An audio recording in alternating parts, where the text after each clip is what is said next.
నాడు తెలంగాణ భాష అణచివేతకు వ్యతిరేకంగా గళం విప్పి కలం ఎత్తిన కాళోజీ గురించి తెలియని వారు ఉండరు. తెలంగాణ స్వాతంత్ర్య ఉద్యమాల్లో చురుగ్గా పాల్గొని అందరికీ ఆదర్శంగా నిలిచారు. తెలంగాణ ప్రభుత్వం కాళోజీ జయంతి అయిన సెప్టెంబర్ 9ను తెలంగాణ భాషా దినోత్సవంగా ప్రకటించడమే కాకుండా ప్రతి ఏడాది ఆయన పేరిట సాహితీ పురస్కారాలను అందిస్తోంది. మరిన్ని వివరాలు చూద్దాం. నిజాం నిరంకుశ పాలనపై కలం ఎక్కుపెట్టిన ప్రజాకవి, స్వాతంత్ర సమరయోధుడు, పద్మవిభూషణ్ కాళోజీ నారాయణరావు. ఆయన 1914 సెప్టెంబర్ 9న కర్ణాటక రాష్ట్రం బీజాపూర్ జిల్లాలోని రట్టిహళ్లి గ్రామంలో జన్మించారు. కాళోజీ అసలు పేరు రఘువీర్ నారాయణ్ లక్ష్మీకాంత్ శ్రీనివాస రామరాజా కాళోజీ. ఆయన తల్లి రాంబాయమ్మ కర్ణాటకకు చెందిన వ్యక్తి కాగా తండ్రి రంగారావు మహారాష్ట్రకు చెందినవారు. కర్ణాటక నుంచి వరంగల్కు తరలివచ్చిన కాళోజీ కుటుంబం మడికొండలో స్థిరపడింది. వరంగల్లోని మడికొండలో ప్రాథమిక విద్య, హైదరాబాద్లో ఉన్నత విద్యను పూర్తి చేశారు. 1930 నుంచే కాళోజీ గ్రంథాలయోద్యమంలో చురుగ్గా పాల్గొనేవారు. 1939లో హైదరాబాద్లో న్యాయ విద్యను అభ్యసించారు. విద్యార్థి దశ నుంచే ఉద్యమాల పట్ల ఆకర్షితులై ఆర్య సమాజ్, పౌర హక్కుల సాధన వంటి పలు ఉద్యమాల్లో ప్రత్యక్షంగా పాల్గొన్నారు. సత్యాగ్రహం, గ్రంథాలయ ఉద్యమంతో పాటు ఉస్మానియా విశ్వవిద్యాలయంలో వందే మాతరం ఉద్యమంలో కీలక పాత్ర పోషించారు. ఆనాటి హైదరాబాద్ రాష్ట్రంలో స్వాతంత్ర ఉద్యమాన్ని నడిపిన కాళోజీ పలుమార్లు జైలు జీవితాన్ని గడిపారు.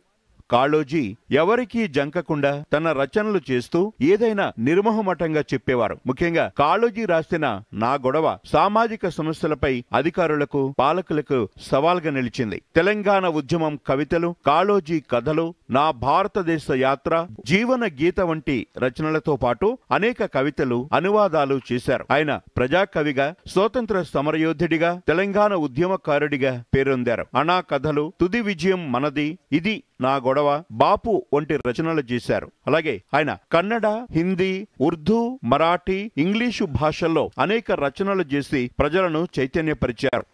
పౌర హక్కుల సాధనలో క్రియాశీలకంగా ఉన్న ఆయన తుర్కుండే కమిటీలో సభ్యుడిగా కొనసాగారు. ఆంధ్రప్రదేశ్ లెజిస్లేటివ్ కౌన్సిల్ కు 3 సార్లు పోటీ చేసిన కాళోజీ ఒకసారి విజయం సాధించారు. 1953లో తెలంగాణ రచయితల సంఘం ఉపాధ్యక్షుడిగా, అనంతర కాలంలో అధ్యక్షుడిగా ఎన్నికై సేవలందించారు. కాళోజీ సేవలకు గుర్తింపుగా కాకతీయ విశ్వవిద్యాలయం గౌరవ డాక్టరేట్ ప్రదానం చేయగా భారత ప్రభుత్వం పద్మ విభూషణ్ పురస్కారంతో సత్కరించింది. తెలంగాణ ప్రభుత్వం ఆయన సేవలకు గౌరవంగా వైద్య విశ్వవిద్యాలయానికి Kaloji Narayanarao health sciences university అని పేరు పెట్టింది. అలాగే కాళోజీ జయంతి రోజున ప్రతి ఏటా తెలంగాణ భాషా దినోత్సవాన్ని ప్రభుత్వం అధికారికంగా నిర్వహిస్తోంది. ఈ రోజు తెలంగాణ భాషాభివృద్ధికి సంబంధించిన కార్యక్రమాలను తెలంగాణ భాషా సాంస్కృతిక శాఖ ఆధ్వర్యంలో నిర్వహిస్తారు.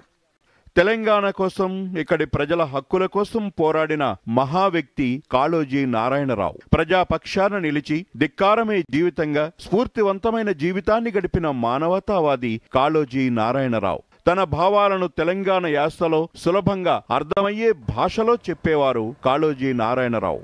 Bureau report, Doordarshan news.